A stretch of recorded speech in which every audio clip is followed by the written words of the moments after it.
Good afternoon. My colleagues and I remain squarely focused on achieving our dual mandate goals of maximum employment and stable prices for the benefit of the American people. The economy is strong overall and has made significant progress toward our goals over the past 2 years.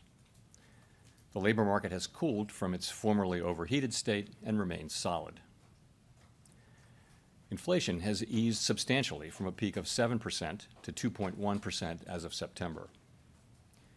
We are committed to maintaining our economy's strength by supporting maximum employment and returning inflation to our 2% goal. Today, the FOMC decided to take another step in reducing the degree of policy restraint by lowering our policy interest rate by 1/4 percentage point. We continue to be confident that with an appropriate recalibration of our policy stance, strength in the economy and the labor market can be maintained, with inflation moving sustainably down to 2%. We also decided to continue to reduce our securities holdings. I'll have more to say about monetary policy after briefly reviewing economic developments.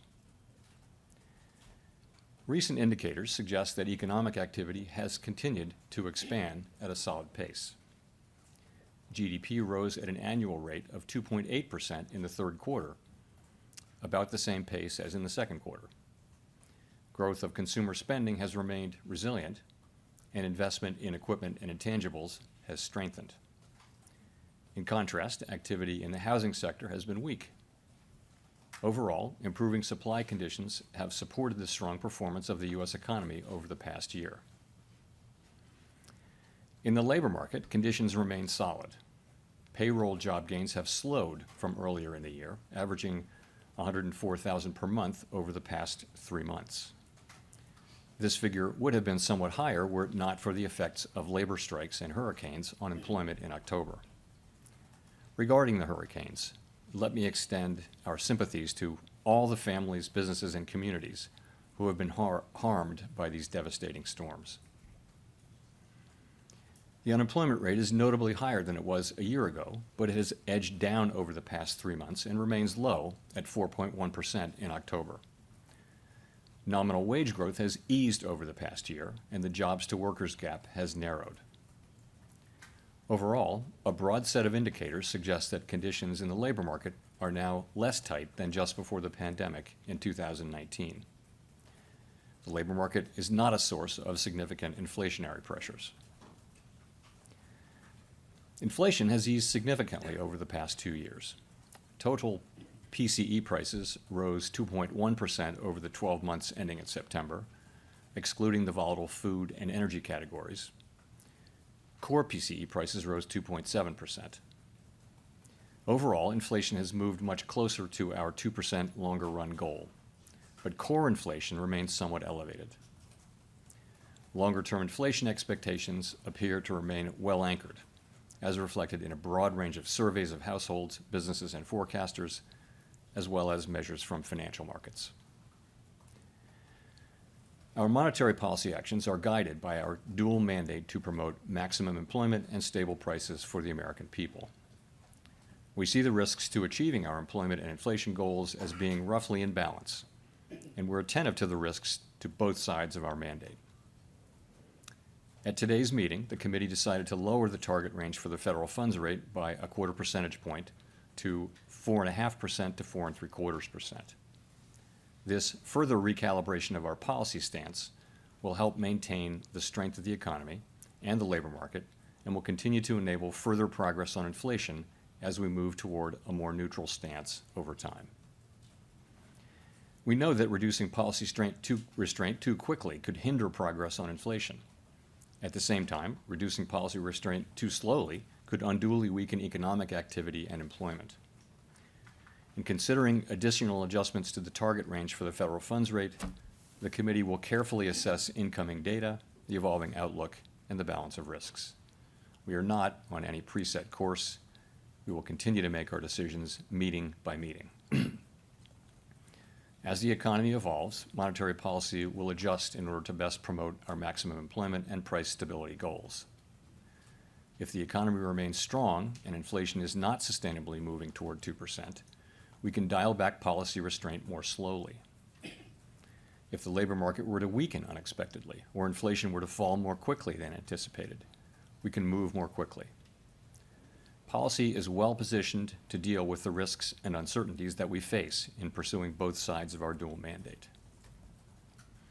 The Fed has been assigned two goals for monetary policy: maximum employment and stable prices. We remain committed to supporting maximum employment, bringing inflation sustainably to our 2% goal, and keeping longer-term inflation expectations well anchored. Our success in delivering on these goals matters to all Americans. We understand that our actions affect communities, families, and businesses across the country. Everything we do is in service to our public mission. We at the Fed will do everything we can to achieve our maximum employment and price stability goals. Thank you. I look forward to our discussion. Thank you. Given the expectation that the election outcome will produce policies that would meaningfully impact the U.S. economy next year, how is the committee taking these proposals into account for upcoming decisions, including potentially the next one in December? And can you give us any more sense of how proactive or reactive the Fed is prepared to be to changes in economic policies with the next administration? Sure. So let me say that in the near term, the election will have no effects on our policy decisions. As you know, many things affect the economy, and anyone who writes down forecasts in their job will tell you that the economy is quite difficult to forecast looking out past the very near term. Here, we don't know what the timing and substance of any policy changes will be. We therefore don't know what the effects on the economy would be, specifically whether and to what extent those policies would matter for the achievement of our goal variables, maximum employment and price stability. We don't guess, we don't speculate, and we don't assume.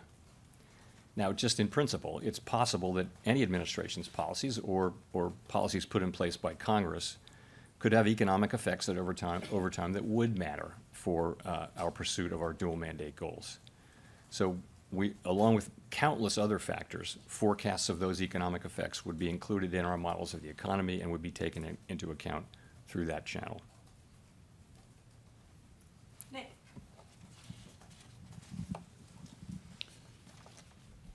Chair Powell, Nick Timrose from the Wall Street Journal.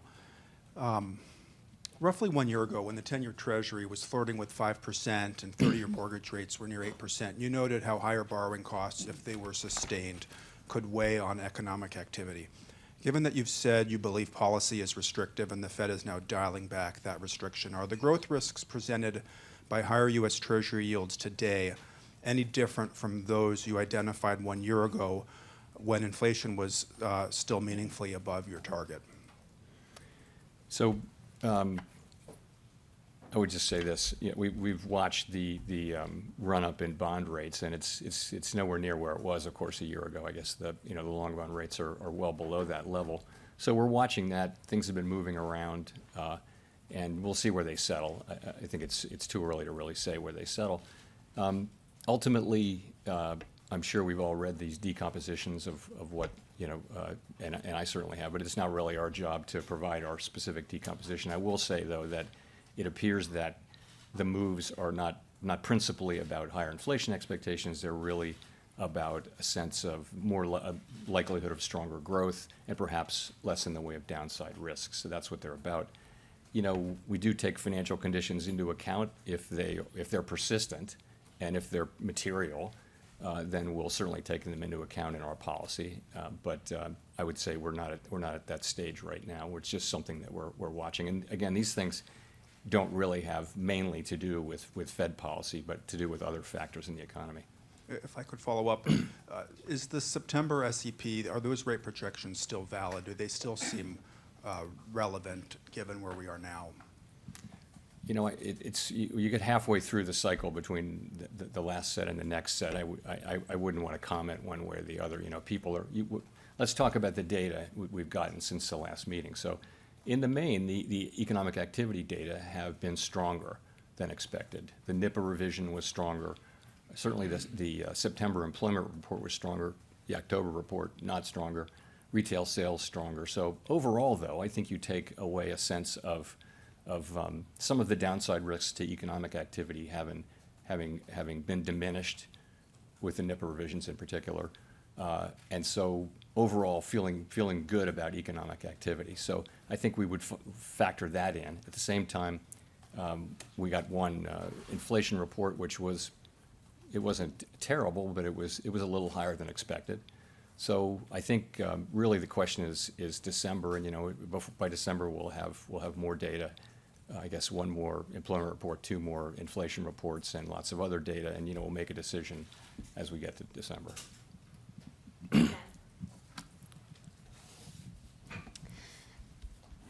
Gina Smilik from the New York Times. Thanks for taking our questions, Chair Powell.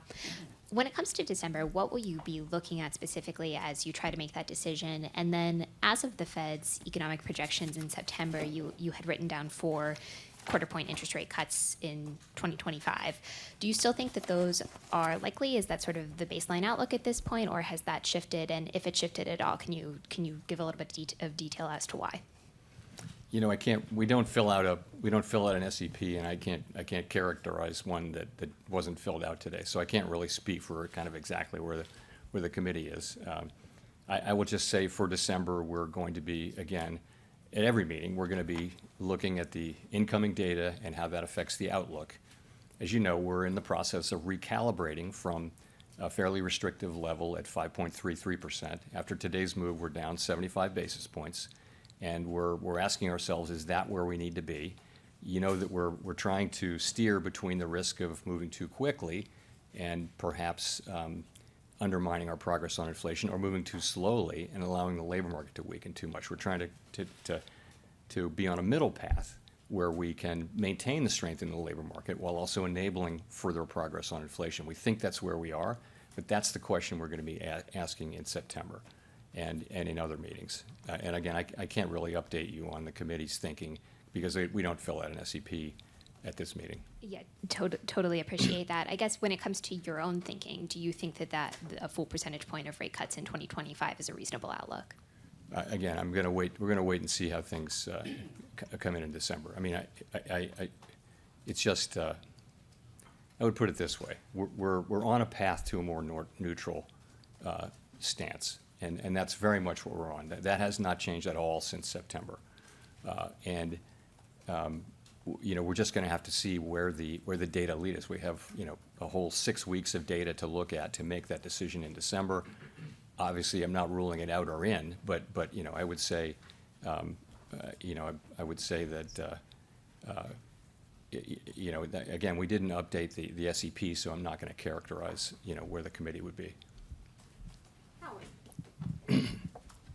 Thanks, Howard Schneider with Reuters. I wondered if you could please elaborate, explain a little bit the 2 changes in the language of the statement here.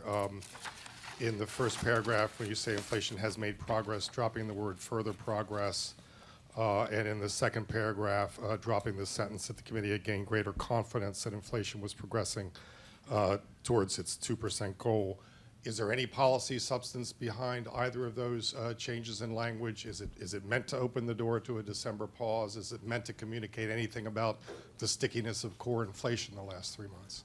Not really, no. So let me tell you what we were thinking. So the test of gaining further confidence was our test for the first rate cut, right?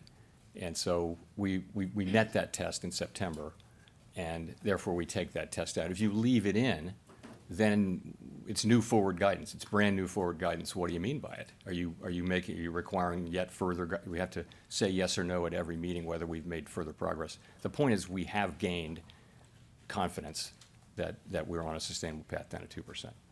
So that I would tell you is what that's really all about. It's not meant to send a signal. Neither of those is meant to send a further signal. And saying further progress, it becomes a test. We don't want to be. We don't think it's a good time to be doing a lot of forward guidance. There's a fair amount of uncertainty in what I've said. The path that we're on, we do know where the destination is, but we don't know the right pace, and we don't know exactly where the destination is. So the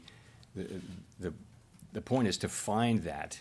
To find the right pace and the right destination as we go, and I think there's a fair amount of uncertainty about that. And you don't want to tie yourself up with guidance. You want to be able to make sensible decisions as you go.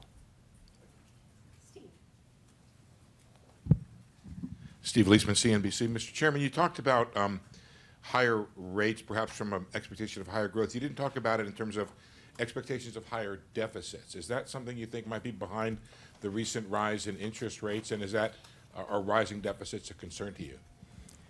So we don't comment on fiscal policy, and again, I don't have a lot more to say on what's driving bond yields. In terms of policy changes, though, let me give you a sense of how this works in the ordinary case. Let's say Congress is considering a rewrite of the tax laws. Doesn't matter what's in the content. So we would follow that. At a certain point, we'd think we see the outline, so we'd start to model it. And then we'd wait, and at a certain point, the staff would brief the FOMC and say, you know, these are the likely effects. There's lots and lots of literature on the effects of tax policy changes on various parts of the economy. So we'd try to get smart on that, and then the law actually passes. And you know, you'd start to put it. You'd probably run an alternative simulation before that happens, just to keep people trying to understand it. Then when it actually passes, it goes into the model, along with a million other things. So, you know, we have a very large economy. Many things are affecting it at any given time, and you know, a law change of some kind would go in there, but it would, you know, it's a process that takes some time. Clearly, the legislative process takes a lot of time, and of course, the real question is not the effect of that law. It's all of the policy changes that are happening. What's the net effect? And you know, the overall effect on the economy at any given time. So I think that's a process that takes a lot of time and that we go through all the time with every administration, constantly. And this will be no different. But you know, right now there's nothing to model right now. It's such an early stage. We don't know what the policies are, and once we know what they are, we won't have a sense of, you know, when they'll be implemented or all those sorts of things. So I think I would just say we're not doing that now, and all that will take time, and it will be very much regular order when we do that. If I could just follow up on Nick's question, are the current rates something you feel like you need to lean against, in that they go against the direction of policy by adding restriction to the economy, or do you just take them as a given and perhaps a signal that you should do less? Look, I just think the first question is, how long will they be sustained? If you remember the 5% tenure, people were drawing were massively important conclusions, only to find, you know, 3 weeks later the tenure was 50 basis points lower. So, you know, it's material changes in financial conditions that last, that are persistent, that really matter. And we don't know that about these. What we've seen so far, you know, we're watching it, we're reading, you know, we're doing the decompositions and reading others, but right now it's not a major factor in how we're thinking about things.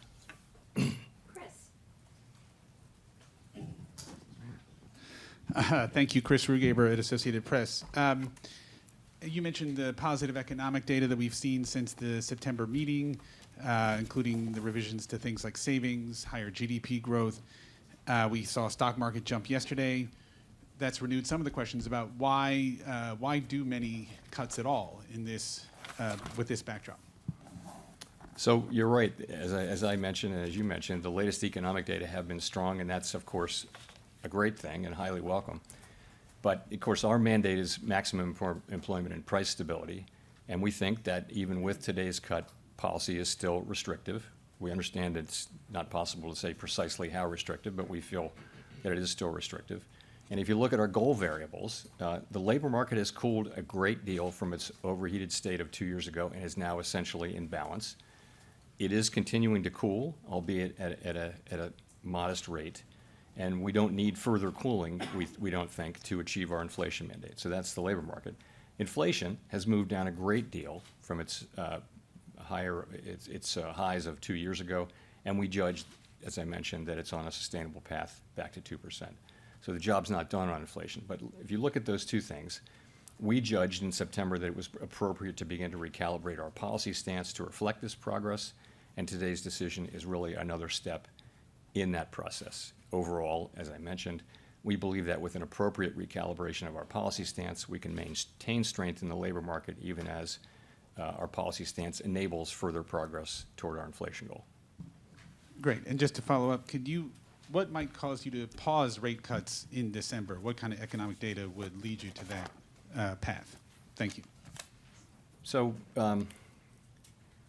we haven't, made any decision like that at all. But we're in the process, as I mentioned, of moving policy down, our stance down over time to more neutral level. And as a general matter, as we move ahead, we are prepared to adjust our assessments of the appropriate pace and destination as the outlook evolves. So, for example, if we were to see the labor market deteriorating, we'd be prepared to move more quickly. Alternatively, as we approach levels that are plausibly neutral or close to neutral, it may turn out to be appropriate to slow the pace at which we're dialing back restriction. Again, haven't made any decisions about that, but that's certainly a possibility. If you can think of it as similar to what we do with asset with asset runoff, with QT. So we reach a point where we slow the pace, much like an airplane reaching the airport slows down. And so we're thinking about it that way, but it's something that we're just beginning to think about. Edward. Thanks, Chair Powell. So with the noise in the jobs reports that we've seen, and you look at the Fed's favorite inflation, PCE inflation, overall it's 2.1%, very close to the Fed's target, but core inflation is 2.7%, and it's been that way since July. So why doesn't this data give fuel to a rate pause for this meeting? Well, so I think if you look at the 3 and 6 month, you're quoting the 12-month. So we look at all of them, right? But if you look at the 3 and 6 month core PCE, you'll see they're around 2.3%. So we look at all of them, and we also look at 12 as well. But what it's telling us is that we really have made significant progress, and we expect there to be bumps. For example, the last 3 months of last year, the core PCE readings were very, very low, probably unsustainably low. So that's why forecasts generally see a couple of upticks toward the end of the year. On the other hand, the January reading certainly looks like an example of residual seasonality, so that we saw last year. So when that falls out of the 12-month calculation in February, we should see a thing down. So it'll literally be a bump up and then down. We understand that. Overall, you see the progress on inflation, and you also look at the economy and you say, what is the inflation story now? Where's it coming from? So I point to a couple of things. One is the non-housing services and goods, which together make up 80% of the core PCE index, are back to the levels they were at the last time we had sustained 2% inflation, which happens to be in the early 2000s for a period of 5, 6, 7 years. So they're back to that level. What's not is housing services. So let's talk about housing services. Housing services is higher. What's going on there is, market rents, newly signed leases are experiencing very low inflation. And what's happening is older, leases that are turning over are taking several years to catch up to where market leases are, market rent leases are. So that's just a catch-up problem. It's not really reflecting current inflationary pressures. It's reflecting past inflationary pressures. So that's one thing. The other thing is, I'd say look at the labor market, not a source of inflationary pressures. Where's it coming from? It's not a very tight economy. What is the story about inflation? You see that catch-up inflation also in insurance and several other areas. So you're seeing. We're not declaring victory, obviously, but we feel like the story is very consistent with inflation continuing to come down on a bumpy path over the next couple of years and settling around 2%. That story is intact, and it won't be 1 or 2 really good data months or bad data months aren't going to really change the pattern at this point now that we're this far into the process. So you're quickly trying to get to that neutral rate that you see, or do you foresee that you have some time to get there? Nothing in the economic data suggests that the committee has any need to be in a hurry to get there. We are seeing strong economic activity. We are seeing ongoing strength in the labor market. We're watching that carefully, but we do see maintaining strength there. And so we think that the right way to find neutral, if you will, is carefully, patiently. Again, that's not meant to have a specific meaning, other than to the extent the economy remains strong, we have the ability to take advantage of that as we try to navigate that middle path between the two risks. Craig. Hi, Chair Powell. Craig Torres from Bloomberg. two questions today. Did you learn anything about what Americans think about the economy from the election results? First question. Second question. I want to talk about some labor market indicators, and I do so with great respect for your attentiveness to the maximum employment side of the mandate, Chair Powell. So the unemployment rate has been at 4% or higher for 6 months. One of the broadest measures of unemployment is up about 0.5 point from a year ago. Compensation gains are sliding back. The quits rate, a signal of labor market dynamism, has been heading down to that bad neighborhood of the 20 teens. So you have put a marker at Jackson Hole saying any further cooling is unwelcome. It is cooling generally a little bit further. So at what point do we reach what you would describe as a shortfall from maximum employment? Thank you. Sure. So on your first question, I'm not going to talk about anything that relates directly or indirectly to the election.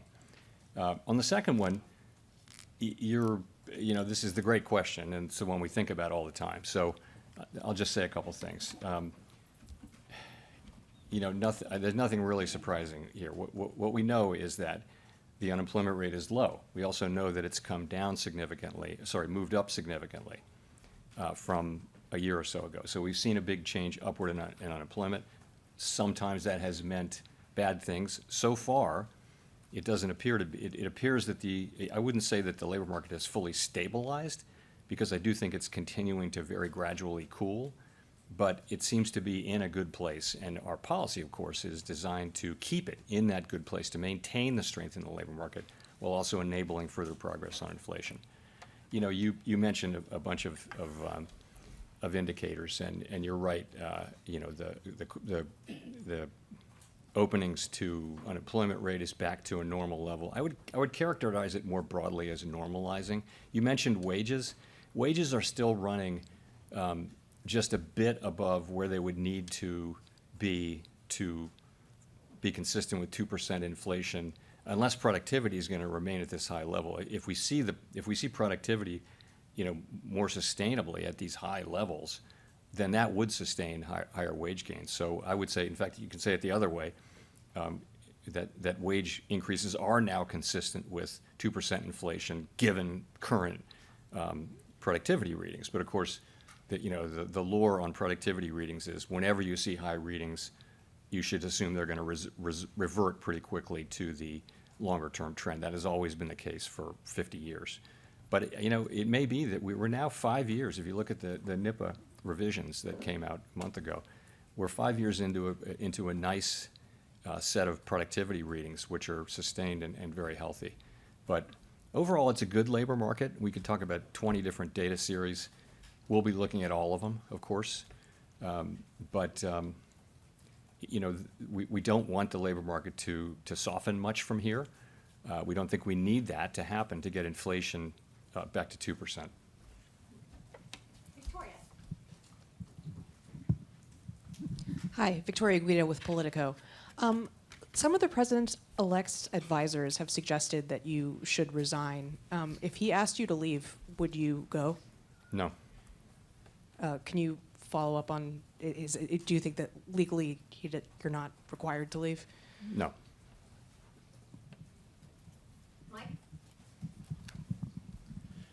Michael McKee from Bloomberg Radio and Television. You talk a lot about what the data are telling you and how you are dependent on the data, but in terms of forward-looking assessments of the economy, what are you hearing from CEOs or other officials around the country? What did you hear today from the regional bank presidents about what companies and consumers think about where the economy is going from here rather than looking backwards? And does that match up with what your forecasts have been and what you think the appropriate policy path should be? So it's hard to characterize a really interesting set of discussions we had, and of course you'll see them in the minutes in 3 weeks. But I would say this: I think the comments from our Reserve Bank colleagues and from the CEOs that they talk to are pretty constructive on the economy right now. Pretty constructive, feeling that the labor market is back to normal, to the point where it's no longer that much a discussion topic in their worlds, whereas 2 years ago, it was all they were talking about. So they feel like the labor market's in balance. People feel good about where the economy is. Demand is obviously pretty strong. And, you're seeing, 2.8% growth in the third quarter estimated, maybe the year's 2.5%.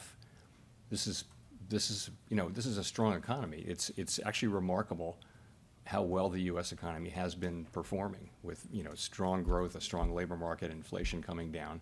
We're, really performing better than any of our global peers. And I think that is reflected in what you hear from, what I hear people hear from CEOs. I don't get to talk to a lot of CEOs in my job, but I hear what others summarize from those. And of course, I hear the Reserve Bank presidents do a lot of that. And it's pretty constructive overall. Now, that's not to say there are areas of caution and things like that, but ultimately, overall, pretty positive.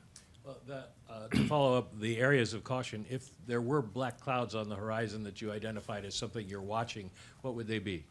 I think it's things like, clearly, geopolitical risks around the world are elevated, and just as clearly, they've had relatively little effect on the U.S. economy. Now, that can change through the price of oil or otherwise, but people talk about those as, something that's on the horizon all the time. But, ultimately, if you look at the U.S. economy, its performance has been very good. And that's what we hear from business people, and expectation that will continue. If anything, people feel next year, I've heard this from several people, that next year could even be stronger than this year. Andrew. Hi, it's Andrew Ackerman with the Washington Post. I just wanted to follow up on the discussion earlier on fiscal policy. Your predecessors, Greenspan and Volcker, spoke up loudly when they thought large budget deficits endangered economic or financial stability. Will you do that too? And right now we're in a period of full employment. We have large budget deficits and debt at historic highs that are rising. Is that something you'd speak out against? So, I have said many times, no more, no less than what the predecessors you mentioned have said. And what that is that the U.S. federal government's fiscal policy is on an unsustainable path. The level of our debt relative to the economy is not unsustainable. The path is unsustainable. And we see that in, you've got a very large deficit you're at full employment, and that's expected to continue. So it's important that we, that to be dealt with. It is ultimately a threat to the economy. Now, I can say that. I don't have oversight. We don't have oversight over fiscal policy. I've said it on many occasions, just said it again. Okay, thank you. I guess the other question is, to follow up on Victoria's question, do you believe the president has the power to fire or demote you, and has the Fed determined the legality of a president demoting at will any of the other governors with leadership positions? Not permitted under the law. Not what? Not permitted under the law. Thank you. Courtney. Courtney Brown from Axios. In response to Howard's question, you said it wasn't an ideal time to give forward guidance because of the economic uncertainties. Can you lay out what some of those uncertainties are and whether or not it includes some of the proposals that the president-elect has put out on the campaign trail? Tariffs, for instance? No, I was not referring to the new administration's policies at all, nor will I today. So what I'm just saying is, as we look ahead, we know, and I mentioned this in my statement, that the risks are two-sided. I guess I should start by saying that we think that the economy and we think our policy are both in a very good place, And but as you look forward, you say, what are the risks? And one risk is that we would move too quickly and find ourselves having moved too quickly, and inflation comes back, and we lost our chance to get inflation back to 2%. So we have to avoid that risk. And to avoid that risk, that means you want to move carefully. The other risk is that we move too slowly, and that we allow the labor market to weaken too much and do unnecessary damage to the labor market and to people's working lives. That says don't get behind the curve. So these two things are the two risks that we have to manage. And so we're in the middle there. We try to be in the middle and deal with manage both of those. Again, the idea is to maintain, support the strength we have in the labor market and in the economy, but also with somewhat less restrictive but still restrictive policy, enable further progress toward our 2% inflation goal. This is a thing we're meeting by meeting, we're going to be making our assessment of what the right path is. It's not as important, the precise timing of these things is not as important as the overall arc of them. And the arc of them is to move from where we are now to a sense of neutral, a more neutral policy. We don't know exactly where that is. We only know it by its works. We're pretty sure it's below where we are now. But as we move further, there will be more uncertainty about where that is, and we're going to move carefully as this goes on, so that we can increase the chances that we will get it right. Simon. Thank you, Chair Powell. Simon Rabinovich with The Economist. I know you don't want to share your decomposition of bond yields, but if you look at the break-evens, it is clear that longer-term inflation expectations do seem to have risen, up at about 2.5%, for example, on the 5-year. That's up half a point from when you cut in September. Do you have any concern at all that longer-term inflation expectations are de-anchoring, or put another way, are anchoring at a slightly higher level? Thanks. So we would be concerned if we thought we saw longer-term inflation expectations anchoring at a higher level.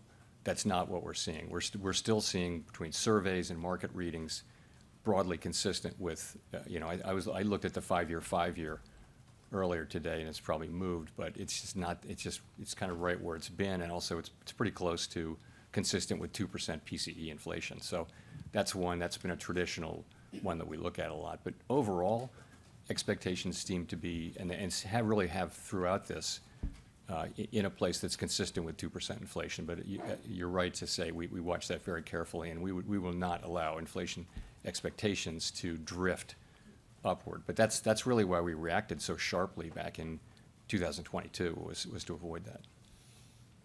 Kelly. Hi, Chair Powell. Kelly O'Grady, CBS News. We just talked about what you've heard from business leaders on the economy, but many average Americans are still not feeling the strength of the economy in their wallets. So what's your message to them on when they might expect relief? So you're right that we say the economy is performing well, and it is, but we also know that people are still feeling the effects of high prices, for example. And the world went through a global inflation shock, and inflation went up everywhere, and it stays with you because the price level doesn't come back down. So what that takes is, it takes some years of real wage gains for people to feel better. And that's what we're trying to create, and I think we're well on the road to creating that. Inflation has come way down, the economy is still strong here, wages are moving up, but at a sustainable level. So it's just, I think what needs to happen is happening, and for the most part has happened, but it'll be some time before people, regain their confidence and feel that. And we don't tell people how to feel about the economy. We completely respect what they're feeling. Those feelings are true, they're accurate. We don't question them. We respect them. And just a quick follow-up. President-elect Trump has been critical of your performance. Any concern about his influence on the Fed's independence? I'm not going to get into any of the political things here today, but thank you. Nancy. Hi, Chair Powell. Nancy Marshall-Genzer with Marketplace. What is your plan if we start to see stagflation? So that's the whole plan is not to have stagflation, so we don't have to deal with it. So that is actually our plan. It's of course a very difficult thing because anything you do with interest rates will hurt one side or the other, either the inflation mandate or the employment mandate. I would just say that we've been able to see inflation come down a whole lot, much closer to our goal, without the kind of sharp increase in unemployment that has often accompanied programs of disinflation. So, knock on wood, we've gotten this far without seeing a real weakening in the labor market. And we believe we can complete the inflation task while also keeping the labor market strong. And that, of course, is exactly what we're trying to do. Can you rule out an interest rate hike next year? No, I wouldn't rule anything out or in that far away, but that's certainly not our plan. I mean, our baseline expectation is that we'll continue to move gradually down towards neutral, that the economy will continue to grow at a healthy clip, and that the labor market will remain strong. If you look at our that will not change from the September SEP. You know, that is our baseline forecast, and short of some exogenous event, that will continue to be our forecast for the foreseeable future. So, but ultimately, you know, we're not in a world where we can afford to rule things out a full year in advance. There's just too much uncertainty in what we do. Let's go to Jean for the last question. Hi, Chair Powell. Jean Young with MNI Market News. I wanted to go back to a comment that you had made about Americans being quite unhappy about the cumulative price level rises over the past few years, even though now inflation is back on a path to 2%. Would it be appropriate for the Fed to undershoot for a while on its inflation goal under the average inflation targeting regime, so people have a chance to catch up? No, that's not the way our framework works. We're aiming for inflation at 2%. We did not think it would be appropriate to deliberately undershoot. And you know, part of the problem there is that low inflation can be a problem too, in a way. But that's not part of our framework, and it's not something we're going to be looking at in our framework review. Thank you very much.